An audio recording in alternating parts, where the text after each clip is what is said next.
അസ്സലാമു അലൈക്കും വറഹ്മത്തുള്ളാഹി തആല വബറകാതുഹു. ഞാൻ മുഹമ്മദ് അഫ്ളൽ ഖാസിമി, കൊല്ലം.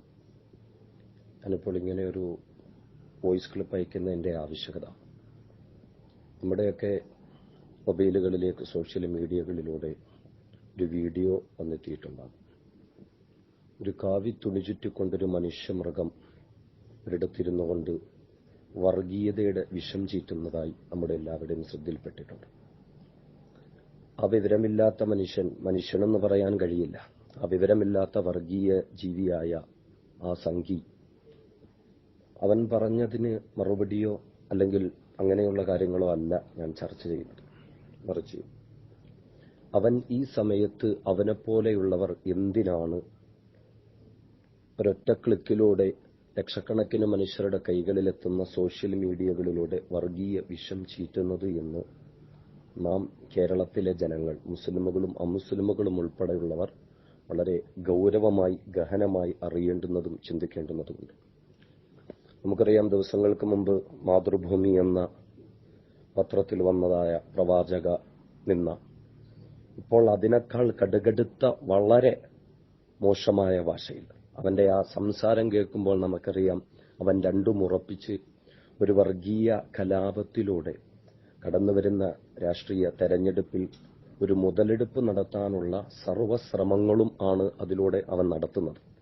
അതുകൊണ്ടാണ് വളരെ മോശമായിട്ടുള്ള അവന്റെ ആ പ്രസ്താവനകളൊക്കെ നമുക്ക് കാണുന്നത്. ഇവിടെ നാം തിരിച്ചറിയുക, കടന്നുവരുന്ന ഈ ഒരു തെരഞ്ഞെടുപ്പിൽ ഹിന്ദു മുസ്ലിം ജനങ്ങൾക്കിടയിൽ വർഗീയതയുണ്ടാക്കി അതിലൂടെ മുതലെടുപ്പ് നടത്താനുള്ള വർഗീയ സംഘപരിവാർ ജീവികളുടെ, ഇരുകാലി ജീവികളുടെ കുൽസിത ശ്രമങ്ങൾ ഒരുപാട് പല രീതിയിൽ നടത്തപ്പെടുന്നുണ്ടാവും. അതുകൊണ്ട് അവിടെയൊക്കെ നമ്മൾ ജാഗരായി തന്നെ ഇരിക്കണം. ഈ രീതിയിൽ ഒരുവൻ കാവി വസ്ത്രം ധരിച്ചുകൊണ്ട് എന്തെങ്കിലുമൊക്കെ പറഞ്ഞാൽ നമുക്ക് അത് കേട്ടാൽ നമ്മുടെ രക്തം തിളയ്ക്കും. ആ രീതിയിലാണ് അവൻ പറഞ്ഞത്. പക്ഷേ പറയുന്നത്, ഇതുപോലുള്ള വീഡിയോസും വാർത്തകളും ഷെയർ ചെയ്യാതിരിക്കുക, ഇങ്ങനെയുള്ളവന് മറുപടി പറയാതിരിക്കുക, അല്ലെങ്കിൽ വളരെ സൂക്ഷ്മതയോടുകൂടി എന്ന് പറഞ്ഞാൽ ഒരു ഹിന്ദുവിന് അല്ലെങ്കിൽ മറ്റുള്ളൊരു മതക്കാരന് വേദനയുണ്ടാക്കാത്ത രീതിയിലായിരിക്കട്ടെ നമ്മുടെ മറുപടിയും കാര്യങ്ങളും. കാരണം അതാണ് ഇവന്മാരുടെ ലക്ഷ്യവും.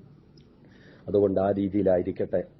പിന്നെ കേരളത്തിൽ ഇവന്മാർ വർഗീയത ഉണ്ടാക്കാൻ ശ്രമിക്കുന്നോ നടക്കില്ല. കാരണം ഇപ്പോൾ തന്നെ നമ്മൾ കണ്ടു, പരവൂർ ഒരു വെടിക്കെട്ട് അപകടം നടന്നപ്പോൾ അവിടെയൊക്കെ അൽഹംദുലില്ലാ മതം നോക്കാതെ മറ്റൊന്നും നോക്കാതെ മുസ്ലിം പ്രസ്ഥാനങ്ങൾ, പാർട്ടികൾ, അതിന്റെ പ്രവർത്തകരൊക്കെ അൽഹംദുലില്ലാ ഓടി നടന്ന് പ്രവർത്തനത്തിൽ നിരതരാകുന്നതാണ് കണ്ടത്. എന്റെ നാട്ടിൽ കൊല്ലം ജില്ലയിൽ അവിടെ നിന്നും കിട്ടിയ വിവരങ്ങൾ അനുസരിച്ച് അൽഹംദുലില്ലാ പോപ്പുലർ ഫ്രണ്ട് ഓഫ് ഇന്ത്യയുടെ പ്രവർത്തകർ, സോഷ്യൽ ഡെമോക്രാറ്റിക് പാർട്ടി ഓഫ് ഇന്ത്യയുടെ പ്രവർത്തകർ, മുസ്ലിം ലീഗിന്റെയും യൂത്ത് ലീഗിന്റെയും പ്രവർത്തകർ, അതേപോലെ ബഹുമാനപ്പെട്ട ദക്ഷിണ കേരള ജംഇയ്യത്തുൽ ഉലമയുടെ അതിന്റെ ലജ്നത്തുൽ മുഅല്ലിമീന്റെയും അതേപോലെ പിന്നെ യുവജന ഫെഡറേഷന്റെയും ഒക്കെ പ്രവർത്തകർ അൽഹംദുലില്ലാ ഓടി നടന്നു. പല മുസ്ലിം പ്രസ്ഥാനങ്ങൾ, ഞാൻ പേര് പറഞ്ഞതും പറയാത്തതുമായ പല മുസ്ലിം പ്രസ്ഥാനങ്ങളുമൊക്കെ അൽഹംദുലില്ലാ ഓടി നടന്ന് സേവനം ചെയ്യുന്നുണ്ട്. അതുകൊണ്ട് ഇങ്ങനെയുള്ള വർഗീയ സംഘപരിവാർ ജീവികളോട് നമുക്ക് പറയാം, ഇത് കേരളമാണ്, ഇന്ത്യയൊന്നും താമരപ്പൂവ് ഇവിടെ വിരിയിക്കാൻ കേരളത്തിലെ മനസാക്ഷിയുള്ള നല്ലവരായ മനുഷ്യർ അനുവദിക്കില്ല. അതുകൊണ്ട് ഈ വർഗീയ ധ്രുവീകരണത്തിന്റെയും ഉന്മൂലനത്തിന്റെയും കുതന്ത്രങ്ങൾ നാം തിരിച്ചറിഞ്ഞ് സൗഹാർദ്ദപൂർവ്വം തന്നെ മുന്നോട്ട് പോകുവാൻ സർവേശ്വരനായ തമ്പുരാൻ തൗഫീഖ് നൽകുമാറാകട്ടെ. ദുആ വസിയത്തോടെ അസ്സലാമു അലൈക്കും വറഹ്മത്തുള്ളാഹി വബറകാതുഹു.